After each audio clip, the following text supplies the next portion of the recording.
G'day fellas and welcome to a casted game of Age of Empires 4. Today we are on Hill and Dale, and boy oh boy have we got a fun matchup. I love this matchup. We're going to talk a lot about it, but before we do that, it's time for us to introduce our players because we have got some absolute stars for you today. Ladies and gentlemen, in the south of the map, in the colour teal, playing as the Ottomans, you'll know him as the Beast from the east. Ladies and gentlemen, it's Beastie. And in the north of the map, in the colour blue, playing as the French, you'll know him as Ayyubids. Welcome, ladies and gentlemen, to Hill and Dale. I love this map because it is a defensive map. There's one thing that you will often see on a map like this, and that is a focus on tech, a focus on economy, or a focus on both. And the question for me is, how much are we going to see with regard to that sort of question of, will we see both? I'm suspecting we probably will today. Both civs have got access to great fast Imperials. The French in particular love to go for that quick Imperial Age, get that Red Palace out, look to try and get town centers up because they've all got that arbalist emplacement. Ayyubids, are we going to see it today? I'm hoping that we will. Meanwhile, on the south side, Beastie, he's playing as the Ottomans. Now, I remember back in the day, there was a great strategy that you could pull off with the Ottomans where you just go for a fast Imperial. I don't know whether Fast Imp is still meta for the Ottomans. It's been a while since I've played them. But I suspect in this patch that it's still kind of strong, especially on a map like this. My suspicions would be he'd look to wall the sides, probably look to wall the front as well. Now, keep in mind, he does have the early military school, which means that you've got access to the spearmen, and Ayyubids will know this. So there's a good chance we could see the Chamber of Commerce here today coming out. Look, it's unlikely, but there's a good chance. When I say a good chance, what's a good chance? Well, a good chance is just more than the normal chance that we get. It's not within the context of the chance window. I'm not talking 70%, but, you know, if your normal chance of a Chamber of Commerce is 1%, a good chance is probably like, what, 3%? That's decent. You know, triple the odds. We'll take it. We'll take it. Anyway, Age Up's going to be coming through shortly for Ayyubids. Obviously, Beastie's going to take a little bit longer. So generally the idea is that with the military school, and we can see him actually going to be looking to round up some of these deer early on, the idea with the military school is it allows you to get spear numbers up early on, and it means that fighting off any of those knights is going to be relatively easy because you've already got the unit that counters them and you got it for free. Well, I mean, you didn't technically get it for free. I mean, technically, if you really want to get technical, you did get it for free, but you did have to pay for the building that gave it to you for free. But both players do spot each other. We see Beastie here with 8 sheep. On the same side, we see Ayyubids with 11 sheep. Now, Beastie did go all the way around the back of Ayyubids' base. Ayyubids, however, did go around the back of Beastie's base, and we do indeed see the Chamber of Commerce. And I love that he's actually putting this in the base, in the main base. I think it's so important to do this, because all you really need to do in this situation is throw the market in this back corner. That's pretty much it. So the idea is simple. You're going to go ahead, you're going to research all the technologies. Oh my god, if we got a double trade game, holy moly, both players going for the double trade opening. I love this. And have a look at this early wall that we've already got coming through from Ayyubids, just trying to keep this gold vein safe, just in the event that there may be any potential spearman pressure. Wants to keep that gold income going so you can look to get all those upgrades in. Now, he's already got survival techniques. He's been on the deer for a while. It's always great to see people getting on the deers early.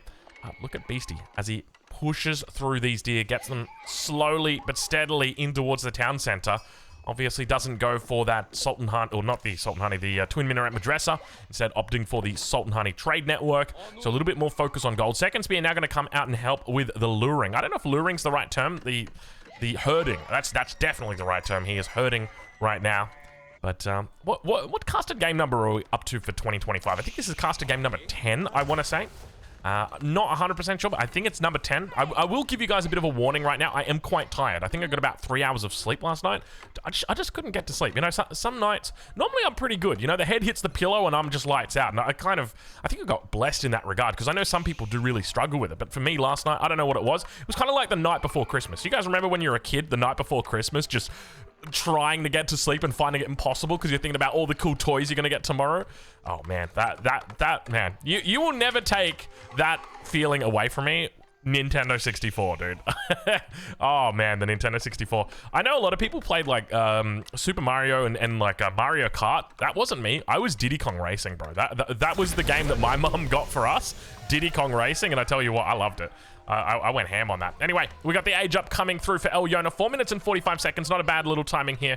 Obviously, Beastie's been up for a while now as well, but we want to ride on board with this Chamber of Commerce because the trade is well and truly going to begin now. 27. I expect that we'll probably see a Ville move towards this north corner. this is something that you want to try and prioritize early on in the piece here, just because it's going to guarantee that you've got big numbers for these traders. And we can see he's actually going to be getting even more traders through. How many texts has he got at the moment? 1, second one coming through, 3, 4, and no 5th, no 6th, no 7th just yet. I think you can get a total of 7 techs though. 1, 2, 3, 4, 5, 6, 7. Yeah, so it's 7 eco techs you can get. Textiles doesn't count as an economic tech, though I would like to see that change for the purpose of, like, for the purpose of this landmark. That would be a pretty cool change, because then you could almost justify it. It'd also be cool to see for things like, what else is there? Like the eco-tech reduction cost. I guess that's another aspect of it. But trader coming through, 27 gold. Now, there's a calculation that you can actually do, if I remember correctly, with the Sultanate trade network. So you can calculate, I don't know if you can actually calculate it on the fly, but basically you can determine how good your trade route is based on whether your traders will get a certain amount of gold on this trade post, and you can determine whether that's going to be worth more than having them in the Sultanate trade network, because they get a pretty decent amount. So you can see 24 gold a minute. And so as an example, right over here, you've got 27 gold coming through. Now, do you think it takes more than 30 seconds or less than 30 seconds to go from here all the way over to the Chamber of Commerce? And I can tell you right now, so that was 6 minutes and 15 that he came through. I don't even know if he's going to get back with the amount of spears that are walking in here. I think he might have a little bit of trouble as Beastie doesn't see a thing, doesn't hear a thing, doesn't smell a thing. Spots it, got a little bit of an eye onto it, and there we go. He's now going to look to come for it. Trader has been caught out of position. What number were we at? I don't remember. Was it 6 minutes and 10 seconds, somewhere in that region? I think that was probably where it was. Maybe some... We'll go with 6 minutes and 10 seconds, and it was this trader. You can see we're already up to like 6 minutes 50, right? So for this trade run that's happened already, you can assume that we have hit that minute threshold now, because it's been more than a minute. So if you're... So with this landmark, we're making 24 gold per minute. So already we're making more than this one by just having the trade. But obviously, if we put the market in the corner, then the gold number is going to be a lot higher. It does work out better in the end to actually be going over there. But, I mean, there's a lot of factors in this one as well, in the sense that you're not losing or you're not risking those traders. That's the other thing to note, is these guys are safe inside, very comfortable. And it's basically like a second town center that just kind of sits here and pumps out units. Now, speaking of second town center, have a look at this. We got a greasy beady on our a greasy beady. We've got a greedy... Jeez, I don't want to know what a greased... What did I say? A greasy beady? Jeez, that doesn't sound good. Don't Google that one, kids. Wow, that jeez. Anyway, 3 TC equivalent right now for Beastie for the moment. I mean, it's 2 TCs in the Sultanate trade network. But on the other side of the map, I mean, we got a huge eco focus. El Yona opening us up. It's just going to be a couple of archers for the moment. We do see a Royal Knight now joining the fray. And he is looking to start walling up. Market will be coming down in the back of the base as well. Hasn't lost a single unit yet, which is always nice. When you don't lose any units, it always feels very, very good when you're opening with this kind of trade opening. But I think what's kind of funny here, I don't know if El Yona knows this yet, and obviously we can't know that, despite Age of Empires 4 being out for 3 years, 3.5 years, somewhere in that region. We still can't determine whether El Yona has actually spotted out this... Yes, we can. Yes, we can. We don't know whether he's seen the main towns. Yes, we know he's seen the main TC. It spawns at the start of the game. And we know he hasn't seen the second TC because, well, he hasn't scouted that area. But we don't know. Like, there's other questions we don't know, right? Like, anyway, you guys get where I'm coming from. Okay, you got me. You got me, Relic. Is it Relic? Who's the developer? World's Edge. You got me. Forgotten Empires. As I forget the empires that built this game. Anyway, not just forget them, I taunt them as well. I feel like every cast we taunt them a little bit. Like, hey guys, nice game you got here. Would be a shame if it actually. What am I doing? I'm just gonna stop. Drongo, you're a bit tired. You're getting delirious. All right, just keep it together, son. Speaking of keeping it together, have a look at this. El Yona now gonna be spotted out on this south side. Boar gonna be aggro. Beastie says, hey, you want a little bit of a beast? How about try this one for size? Boar just returns back to base. He's like, no, we're good. We're good. We're chill. We're chill. We saw the gate. We got a bit scared. Nice try there, Beastie. Now, where does Beastie go from here? Because it looks like it's probably going to be Castle Age. And I've seen him do this before. So back in the day when we used to go for fast Imperial as the Ottomans, I would go for a 1TC fast Imp. And my justification was for the 1TC was that by going for 1TC fast Imperial, you got to Castle faster. And when you get to Castle faster, it basically means that you're at a safety point, right? And this is one of those things that you kind of got to assess at the time. You've got to play it on a case-by-case basis. So you look at the situation and you say, okay, should I stop in Castle and should I fight? Or should I go to Imperial? And, you know, that's something that you have to play by ear as you know, as you determine the strength of, or the way in the game. The issue with going 2 TCs is that you're kind of a little bit delayed in getting to that safe point. Of course, it's better in the long run. In fact, I think you can get a faster Imperial time if you go for the second TC. But in the long run, you might not ever make it to Imperial Age if you don't make it to Castle in the first place, because you die because your enemy pushed you in the Feudal Age. So that was sort of the way that I justified it here. Beastie obviously has assessed the situation and says, well, you know what, if my enemy's going to be going for the cock, then it makes sense that he would double down here. Not even double down really, but just going to his own town center, and he should be fine in that regard. But now we start to see MIA coming through. Ayyubids on the side of the French. He's got plenty of food in the bank, not a whole lot of gold though. He's been spending it, I suspect, on quite a few traders. He's got 10 out at the moment. Beastie is up to 9. He's building his 10th one. You can see he's got 180 gold a minute at the moment. That's the equivalent of 3 relics. Now keep in mind that does actually take your population space, so once it does get to late game, if you're 200 out of 200 and you've got a whole lot of resources stacked up, then don't be surprised if Beastie gets rid of a couple of these traders. But with the MIA coming up in the back of the base, it's beautifully positioned here. He's got the racks coming down as well. Now, the question for me is about whether he's going to stay in Castle Age and look to fight it out, or whether he's going to go Imp. I think if he goes Imp, you can definitely defend it. You've got access to really strong tools like the Janissary Company, which allows you to get a huge amount of Janissaries in a short amount of time. But have a look at what Ayyubid's doing. He's got a lot of food in the bank, which makes me think he wants to go Castle, but at the same time, he's got 4 Knights in queue. He could cancel those and go Castle Age, but he doesn't do that. Instead, looks to put the pedal to the metal, and now beginning to push the agenda. As we see, he spots out, actually doesn't actually spot out the second town center, but he does realize his enemies hit the Castle Age, and looks to put on some hurt. Second TC in the front of the base. Keep in mind, we've also got that Sultanate trade network, so we could look to go for battering rams at this point, and there it is. Battering rams coming through. 1, 2, drop down immediately. I'd love to see a couple more from him, ideally like a 3rd and a 4th one as well, just to really help you power through.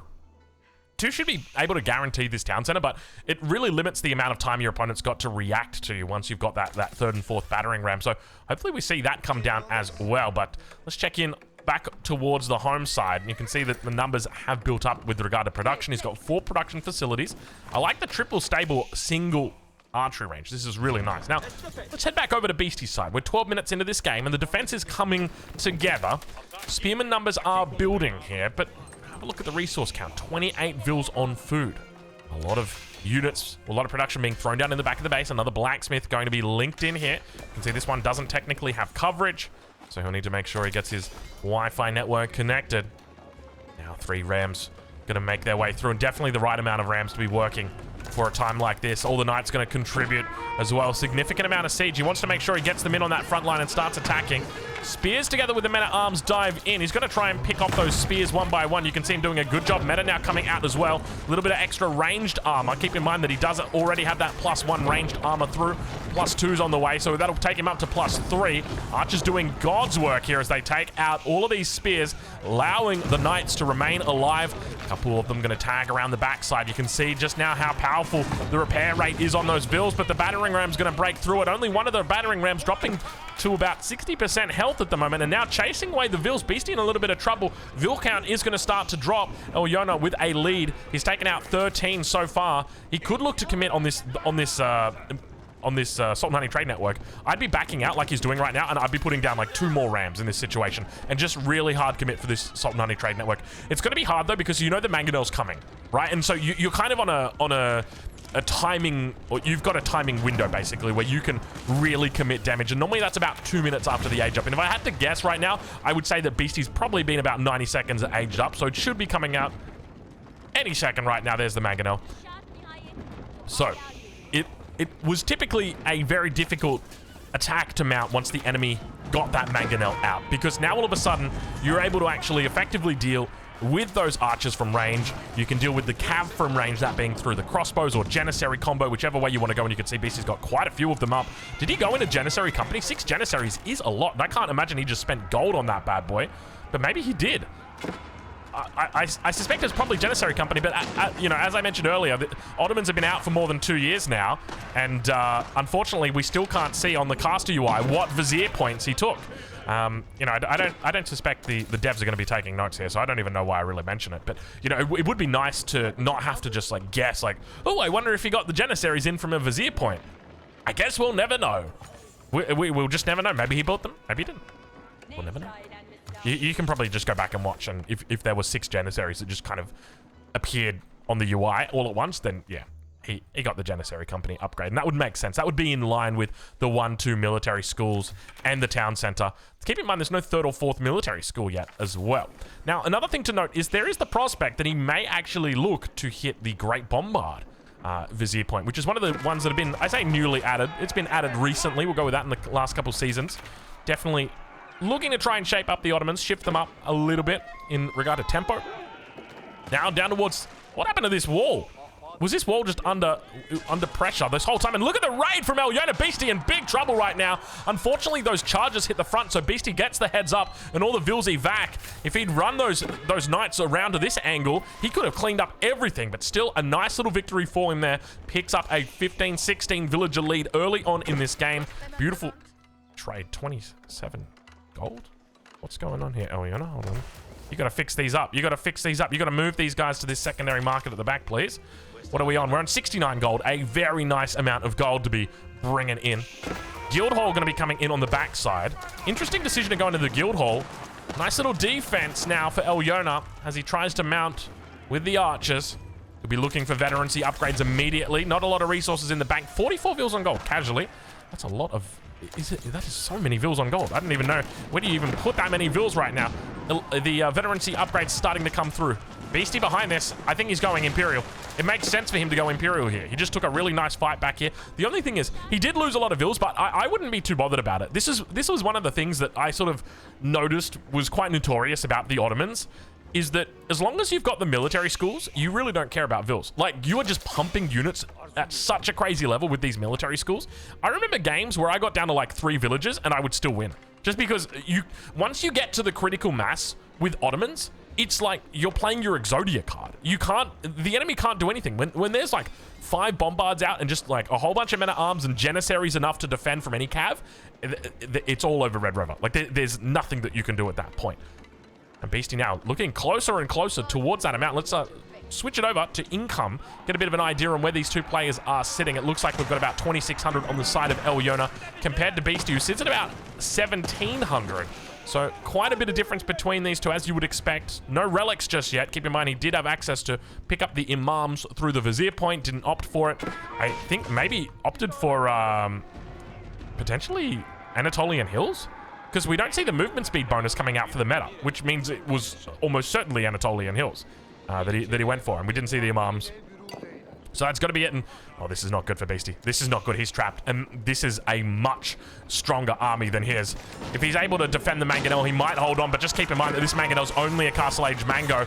Ayyubids baits forward the spears, and you can see him looking to try and snipe out this front line. He's also going to hit the back line as well. It's going to be Janissaries that are focused down here. Mango, he just ignores it and says, you know what? I don't even care. He's not even going to bother. Oh no, hold on. He goes to focus it down. But look at the Knights on the front. Knights just standing so strong, able to tank this all up, and Beastie in a bit of trouble because the tempo swing is going to be significant now for Ayyubids. And this is right before Beastie hits Imperial Age. So Beastie really wanted to get this army out. It's imperative that you got this army out. So I think he just made a little bit of a mistake coming back this way. But if anything, and look, I'm trying to find the silver lining here for Beastie. What he has done is delayed the attack that the enemy has, right? Because realistically, if he comes back here and he brings the army back here and he has this same fight back here, all of a sudden the enemy's in his base and he's killing his dudes. Whereas over here now, you've had this fight and sure, you've lost it, but now your enemy is still that further bit away. So it's going to take, 40, 50 seconds to arrive. That 40, 50 seconds could be the difference between being able to hold on and not being able to. So we'll look to see whether he goes for an outpost at the front with a cannon emplacement or whether he just sticks with that single springled emplacement outpost that he's got. Already got the fortification through on it, and he's beginning to move out for the relics. You can see he's got a couple of different ones queued up across the map.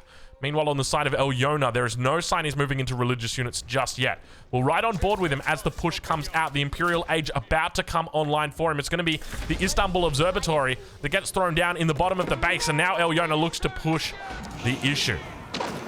It can be really hard trying to fight into this because the Great Bombards are going to start coming online now. And I think this is the big question for me, right? Because if you had to give an advantage to either player in this position, it's very hard to go either way. I think from an economic standpoint, you've got to go with Ayyubids. But at the same time, from a tempo perspective, it still feels like Beastie's kind of keeping up, right? Like, on the defense, I feel like he's doing okay. That Wallalot is so loud, dude. Why are you so loud? That was really loud. Anyway, food slowly trickling in for Alyona. Might just think about going Imperial himself. Honestly, oh, see, this is the hard part, right? Where do you put your Red Palace? Do you even go Red Palace in this situation? You're up against a civilization that's very likely going to spam Great Bombards at you. Do you look to try and counter that by going into your artillery? What's it called? The, oh gosh, it's been so long. Hold on, give me a second here. I will get this. Your College of Artillery. There we go. What do you even really get? Like cannon, culverin? Well, why am I going to make a culverin when I've got a cannon? I mean, the cannon's decent. The problem is that the enemy has got... What do you have as an advantage over that, the Great Bombard versus the cannon? I think realistically, it's like the setup time. But even then, like with the extra range that the Great Bombard's got, I don't really know if you can justify going that kind of route. We'll have to wait and see what the play is here. As you guys will know, Siege has been a common theme throughout these games that we have seen in 2025. Season 9 is... I think we're up to Season 9? We're at Season 9, right? So, yeah, Season 9, it has been a common theme throughout these games that we've seen a lot of Siege. And it's almost felt like... I've got a whole bunch of Siege, you've got a whole bunch of Siege, we've both got a lot of Siege, and we just got to kind of let it rip. There doesn't really seem to be a way to counter it, and it's more... I think positioning is probably the way that we've seen it countered most effectively so far, right? Like, looking to try and bait your opponent in towards a certain position and then coming at them from multiple angles. That's been the most effective way we've seen people deal with it, because it's not like it used to be. It's not as simple as I'm going to put down a Siege Workshop and get these Springles out, and then I'm going to dumpster your Siege. Like, that doesn't exist. There is no trump card anymore. You got to try and pull them apart, and it is going to be a Red Palace, and it is going to be a forward Red Palace as well. This was kind of my fear, right? In that you're going to go for this early Red Palace. It's a beautiful spot that you've got for it, but what is this actually going to do? If we think about it already, what is the Ottoman player doing, right? He's doing what he was doing early game. He was building spears in preparation for your chamber of, not your Chamber of Commerce, rather your School of Cavalry. And it forces you off this. And yet still, we know that he's got that MIA, the Mehmed Imperial Armory. We know that he's going to be producing Great Bombards, whether you like it or not. They're going to be coming out, and they are. Another 50 seconds, and we'll have one on the field. And that outranges the Red Palace. So you've already got the counter to it, right? Like, it's kind of like moving your king into check. You can't do it. And that's what we see Alyona doing right now. He's moving his king into check. Speaking of check, though, check in on this economy and see how he's doing it. See whether he's actually moved these traders over. No, he still hasn't moved these traders over. So a huge 7 traders still from the Chamber of Commerce are just going back and forth here. It's one of those small little mistakes, and it will add up over the course of the game. It's got a decent sized economy here, about 3k per minute. Meanwhile, on the side of Beastie, barely scratching that 2.2k mark. Now, obviously, he's got a lot going for him in the sense of free unit that won't show up there. But the new age has begun. Imperial Age is online, and we see 10 tiles of range. Have we got adjustable crossbars? Not quite yet. I don't think, to be honest, I don't even think you need adjustable crossbars with the Ottomans. I feel like you can just go 100% into the Great Bombard. And I'm curious to see, there we go. So the Great Bombard's got 11 tiles of range. So I'm curious to see whether he invests into Siege Workshops, because that's something that I like to do around this stage of the game. Once you've got this nice little frontal position where you've got spears, you've got men-at-arms, and you've got like a decent number of Janissaries, I think 100% you can just start going big on these Great Bombards and actually just going ham with them, because they're your workhorse of the army. That's the best way to think about it. They're the heavy hitters. They're the ones going to be doing the damage, and you look to try and combine upgrades for them. So most notably, you're looking to stack up your attack drums from the meta, and of course you want to get the upgrade through the Vizier system that increases their attack speed. That of course is called Siege Works. So that's something to note. Now, we do see nice control coming out from Alyona. He's boxed in Beastie pretty effectively, but the stone walls have come up on the south side of the map. Meanwhile, Beastie breaks through into the back line with just a handful of spears. He's also up towards the north side, just being annoying here on both flanks, as a typical Beastie does. This is always how he does it, and you can see all the Vils now going to be brought in to fight. He's got no melee armor, so they'll be taken out relatively quickly. Archers on the east side should be able to catch this, but the Bombard is now out on the field and looks to begin taking down the Red Palace. We also see the Great Bombard emplacement coming through on this keep in the center. And so this is where I was kind of like questioning, like, what's the purpose of this Red Palace? Like, don't get me wrong, it looks cool. But wait, is that shell coming through out this backside? It is, look at that. It goes through. We don't get to see the shell, the bullet, the cannon but it eventually hits over here. But this is where it's like, I feel like this may have been better placed over on the flank, right? Like, if we think about it, if you place this red palace, say, here, you're going to shut down any units that try and attack through here, and you're going to shut down any units that try and attack through here. Right, that would have been my solution. Then you don't have to worry about these spears being annoying. It's a small little detail, right? But at the end of the day, it's like you've just kind of given up a red palace for free. You moved the king into check, and now you got trouble, right? Because the king got moved into check, and now the king may get taken by the bishop. Well, it's not really the bishop. It's more of a rook. Anyway, we move on. We move forward. Elite upgrades coming through. Crossbow stirrups also going to be coming through for Elyona now. So looking to move into an arbaletier mass, I suspect here. Of course, a very powerful unit in the Imperial Age. We've seen it time and time again. In fact, we've seen a lot of French in this season. In the beginning of 2025, the season has been a lot of French. Now that I think about it, I guess maybe they're just more highly picked at the moment. I don't know. But do people rate the French? What's going on? Why are we seeing so much French in these games? Who knows? We'll have to wait and see what the play is. Got that third Great Bombard going to be coming in now as well. We got the Siege Workshop in because we want to start looking at upgrades. We want to start thinking about getting our Greased Axles in. It's going to be an important upgrade to make sure our Siege is moving a little bit faster. Second Bombard is rolling down. He's got to be careful not to leave these too unprotected. We can see at the moment there's a handful of units here to protect, or two handfuls of units to protect. But it looks like, fortunately, he should be okay as we do come back. But numbers are starting to build for Elyona. I can definitely feel it coming to a head now. At least that's the way it feels. Meanwhile, towards that north side, still no stone walls. 750 stone in the bank. I feel like you should just be investing in the stone walls here, just so that that little raid doesn't happen again. Probably want to stone wall this off as well. Or, to be honest, maybe even just the front. I don't know if you really get that much value out of it. Your army's typically going to be towards the front. But I'm curious to see what kind of combo we get coming out from them. Normally, when you're playing as the Ottomans, what you want to transition into is a horseman composition. So the way it works is you go horseman, Great Bombard with Janissary. That's a really effective combination, and it's going to lose against almost nothing. I don't think there's anything that beats that combination, right? Like there's nothing where you're like, haha, I have like the trump card here. Like everything loses to that. Or it beats everything. Meanwhile, on the side of Elyona, we've seen like Mangonel together with Arbaletier and a couple of spears mixed in be quite powerful. So maybe we'll see him move into that. But we do see the Royal Cannon, or at least the cannon coming out now. Not quite the Royal one, but definitely a cannon. Now, keep in mind, when it comes to the cannon, they do have 10 tiles of range compared to the 11 of the Great Bombard. And the Great Bombard emplacement has got a total of 10 tiles of range as well. So it's not going to outrange the Great Bombard emplacement. So this is something to keep in mind, where, you know, you've got the advantage as the Ottomans. You can utilize those Great Bombards throughout the map to take out keeps without being harmed. Now, nice little wall timing here from Beastie as he puts down the stone wall across the backside of the base. I think he might have deleted the palisade wall just to get the stone wall in here. We also see him looking to throw down an outpost as well, but the crossbows are going to come across. These don't even need to be here. I mean, you're just kind of getting baited back here, right? If your enemy attacks on the front, you're going to be without all these crossbows, and that's something that you typically want to avoid. Now, have a look at the Vil count, right? We got 137 for Elyona, 104 for Beastie. But remember, a lot of that is going to be retained, or at least a lot of that economy is going to be coming through in these military schools. We see 1, 2, 3, 4, 5 military schools at the moment for Beastie. And that's a lot of resources that are coming in for free that you don't see up the top here. So keep that in mind. Those units are always ready to pop as well. And we'll check in and see how he does back over on that west side. It's been a little bit of a slow mid-game here, but I can feel it building. I can feel it brewing. Stone walls. Still no stone walls for Elyona. You know, it's interesting, coming from game to game, we've seen like a distinct lack in stone walls, but it is refreshing watching Beastie and just seeing these stone walls come up, right? Like it's such a little investment, but it just does so much. You never have to think about this flank again until you start getting hit with like battering rams. And by the time battering rams are coming down here, like you're able to respond. You're able to get through it.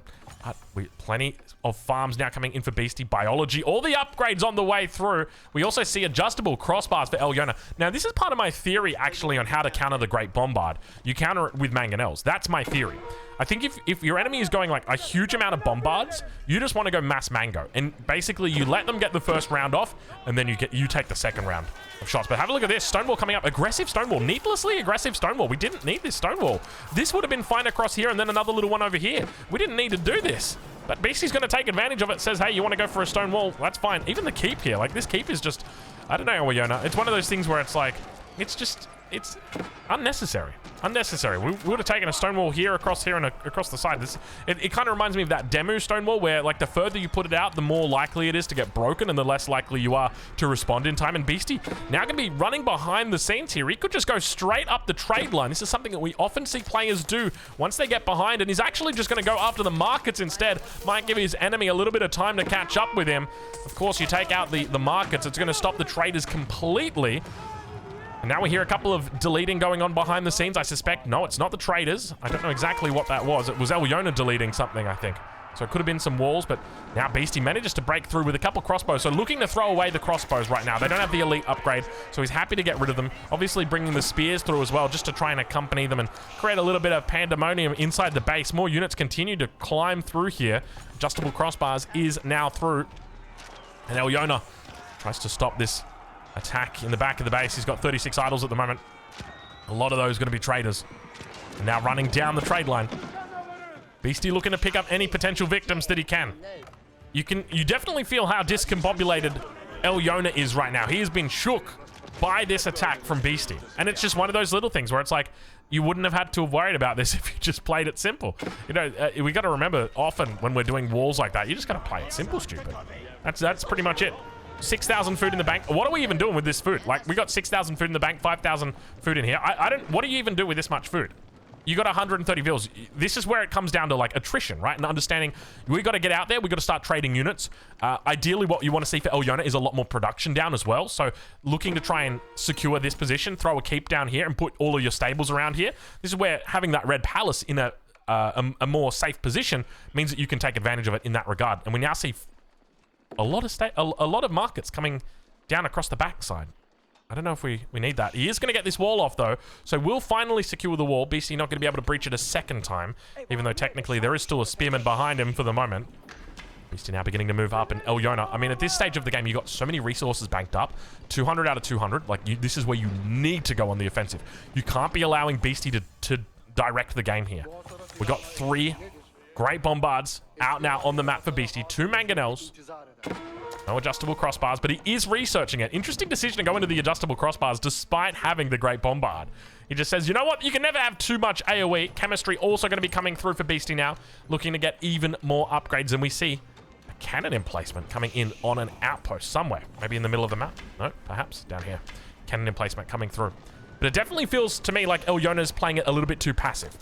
So with all these resources in the bank, this is like, look at the amount of units he's got queued compared to Beastie, right? This is just one of those classic mistakes where you want to be fighting once you hit 200 pop. It's so important that you do that. As long as you've got all your upgrades, as long as you're ready to go, and you can see he does have all of the upgrades, everything except his melee armor he's got right now.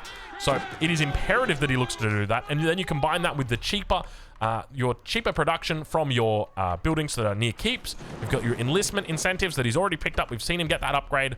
So it's just about making sure that you're able to rally troops towards that position and keep that reinforcement flow coming through.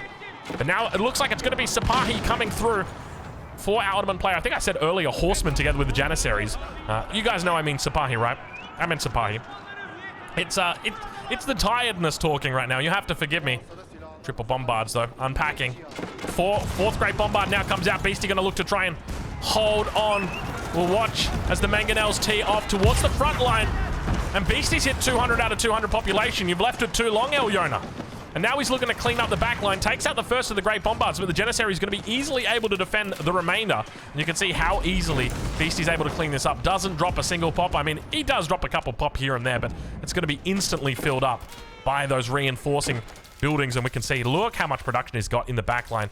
It's all just going to be Sipahi ready to go down the middle, and oh no, oh no, oh no, Beastie with a huge mistake here. A huge amount of damage going to be done here. Elyona manages to cop a very nice break, somehow goes after and manages to secure the bombards. And we talked about this a little bit earlier. You don't want to go too far astray. There's no real point in chasing down the knights with your infantry because you're never going to catch them. You're never going to catch them, and it's about keeping those siege engines alive. So hopefully we see Beastie react with like 1, 2, 3 siege workshops, and he goes all in on those great bombards. That would be lovely to see. Sacred site at the moment held by Beastie. It's being contested by Elyona. He doesn't really care too much about it. Mango shot on the back line. Also have that cannon firing off. Keep in mind the great bombard emplacement is still working its magic, and decent damage coming out from that single Mango as the Arbitrar and Archers tee off together. Only veteran Archers for the moment. Beastie looking to keep up control across the north side of the map. Full control coming in on that south side, though, by Ayyubids. You can see, obviously, he's got the red palace up. It's not really doing a whole lot at the moment. And that great Bombard in placement.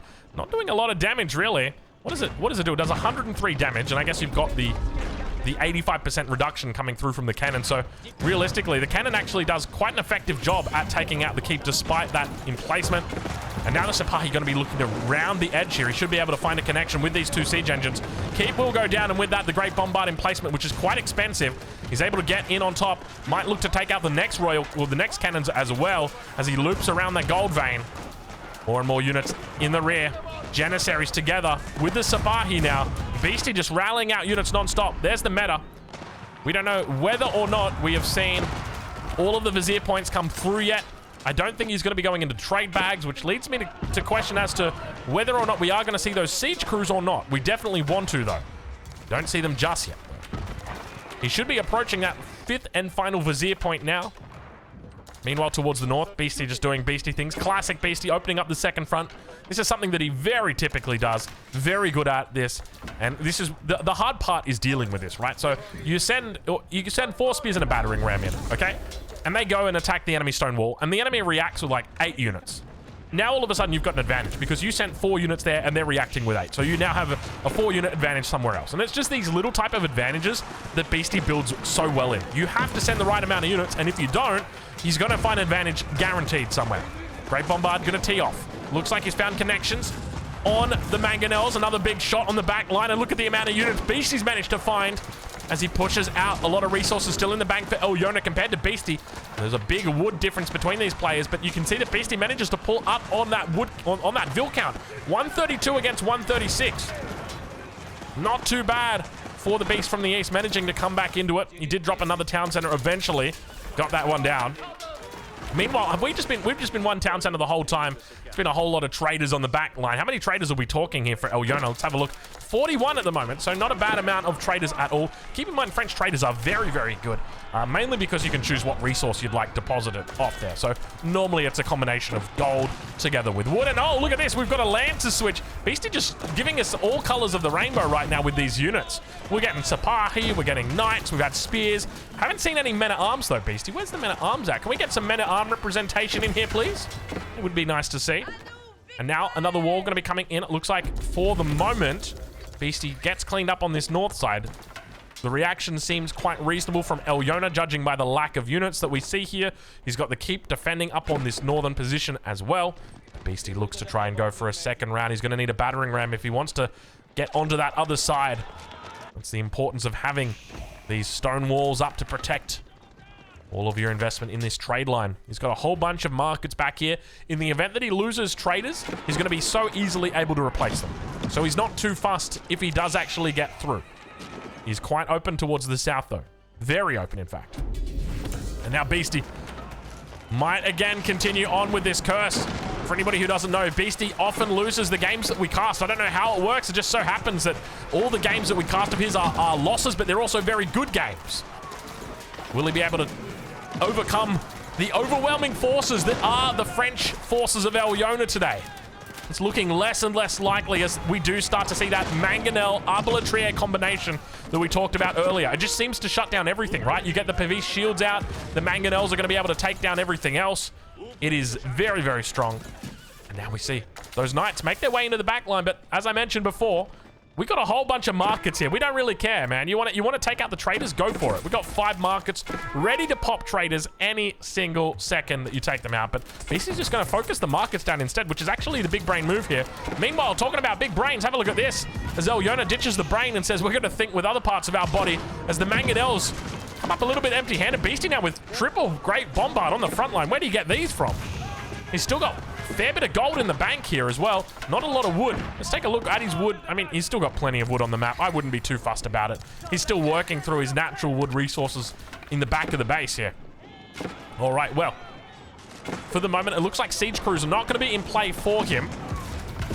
May have gone into a couple of other options. Maybe he went into the imams eventually. We often do see players look to go into the imams a little bit later on in the game. Get that nice AoE healing through. Now pushing out. Beastie beginning to move into Sipahi more and more. We see spears and Sipahi for the moment. Still no men-at-arms for him yet, which is kind of wild because that was normally like the bare bones, or not the bare bones, but that was like the backbone of the Ottoman Fast Imperial, right? It was a whole bunch of elite men-at-arms because that's what you could train with your military schools. You would train men-at-arms with your military schools in the Castle Age, and then when you got Imperial Age, you'd have like 10 men-at-arms, and you go elite men-at-arms, and then you just keep making more men-at-arms. Siege Workshop, very nice on the north. You probably expect... I mean, you could see a Treb here, but it's probably just going to be battering rams rallied in. That makes the most sense to me. Beastie through once again. Stonewall is going to come up on the front, finally. I mentioned earlier, you know, we don't really know how much this is going to do, but it's definitely going to keep the beast out, that is for sure, at least in the short term. You've got to keep in mind the long term that the Great Bombards will eventually put pressure on that point if they ever make it to that side of the map. But now, Beastie looking to secure more and more resources. The gold now going to be coming up next. There's a lot of wood towards the north side, but when it comes to other resources, there's not a whole lot up here. So Beastie going to look to try and shift the focus down. Ayyubids should be able to spot this. No, he doesn't actually see it. You don't get line of sight on your dead landmarks, apparently. Even though that is quite literally right up... Actually, it's not right up against. Never mind. Maybe that's why. Great Bombards tee off. Beastie maxed out. 200 out of 200 population. 3 Great Bombards at the moment. Still assembling that Exodia. He's at 137 pop. That to be honest, that's more than enough. At this point, I would be deleting my Sultanate trade network. Or not the trade network itself, but I'd be getting all these guys out because the gold that you're gathering is significantly lower than your villages, especially if you've got compilation, which he does.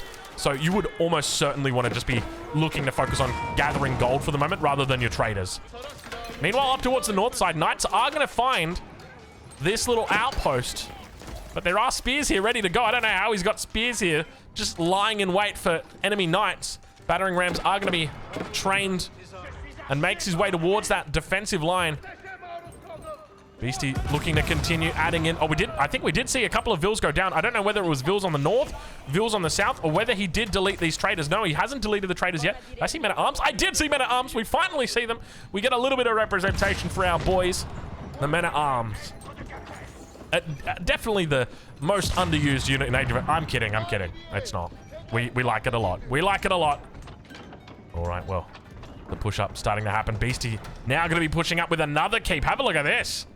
He is keeping up right now with Ayyubids. Pushed to the edges of the map. Where does Ayyubids go in this defense? I mean, look at this 11,000 foot of wood. What are you doing with all this wood? Has he got units bringing in wood? They're bringing in food? Why are we bringing in food? Just make some farms, brother. You don't need to bring in food. I mean, you need to bring in food if you got no food in the bank. Why does he have so much wood, though? 4,000 food again going to come through. And now Beastie looking to push in underneath the base. No boiling oil. Great Bombard's going to tee off. Beastie with a lot of units in queue ready to go. Holding down the front. This is what we were talking... Oh my god, look at the damage that gets done here. This is what we were talking about earlier with the fact that you can put this stone wall up, but once the Great Bombards reach, it's not going to be a case of if. It's going to be a case of when. All right, well. Everything seems a bit discombobulated. I don't know where the army is for Ayyubids. It says he's got 48 Abbasid out. I don't really see them. He's going to try and focus down the Great Bombard here. With the Abbasid, the Vils are just going to out-repair it. Abbasid versus Great Bombard. That's what we're witnessing. A couple of cannons on the back as well. He's still able to take them out. Knight's now going to come through. That'll make the connection. And Beastie going to be forced back away from this frontal position. Meanwhile, more units over from the west-hand side going to be coming through. West side. The west side. More units at the back. And this is the trouble. Okay, I take it all back. All right. Think about it from this perspective. Every raid that comes through, you have to respond. And you respond to those raids, those units die, but your units still sit in the back of the base, and they're not helping the front. Meanwhile, after Beastie's units dies, he reinforces the front straight away. It's such a great distraction strategy. And it means that having these walls up, it's not just about keeping the Vils alive. It's about keeping Beastie on point. Right? Like, you want to think about it as from the perspective of, I don't want him to go and attack here, because if I have to attack there, then I got to defend there. And if I'm defending there, then it means I'm splitting up my troops. And if I'm splitting up my troops, I might send too few, and his army remains, or I might send too many, and then he takes advantage somewhere else. And we're seeing that theme throughout this game just played out over and over and over again. In the north of the map, we saw it. We see it now once again towards this top side, and we're going to see it another time again over towards the east, because you have to make that decision. How many units do I send? Oh my lord, look at the amount of bombards he's got. He's up to 7 bombards now. Holy dooly, these came out of nowhere. Knight's going to come through. They're not coming out of nowhere, that is for sure. They are going to be doing the work of the Lord if they are able to make a connection. Look at the, oh my lord, look at the amount of bombards he's got. CG Cutie, assemble. He's back, boys. He's back. Up against this French combo in the late game. Not a lot of gold in the bank. He needs to sell some of that damn... Oh my god. Who needs mangoes when you got this? Tell you what, man. It makes a man go watching those bombards. That is for sure. Get a cannonball in front of you and you are gone. Doesn't matter if you're a man or a woman. And now the keep in the front of the base. Great way to seal the deal here. Beastie, teeing off. All the units dead. Literally all of them. Great bombards. He's got to be careful not to leave these out to dry. Don't hang them out to dry. Knight's looking to come around the corner. Finds a way through. Plenty of units here. He's going to be able to connect. Handful of Janissaries on the defense. They get that bonus damage against cavalry. And now great bombards continue firing. I think majority of the vills have gone down. You can see he's slowly trickling health into that keep. But the bombard number still stands strong. How do you deal with these bombards? And look at him. Now beginning to move up even further, even closer. Trying to take out the enemy. Easily able to do it. You can see who needs mangonels. Who needs mangonels when you got great bombards? Ladies and gentlemen, that is it. Beastie claws his way back into it. I tell you what, he was looking down and out in multiple points in this game and yet somehow managed to find a way back in.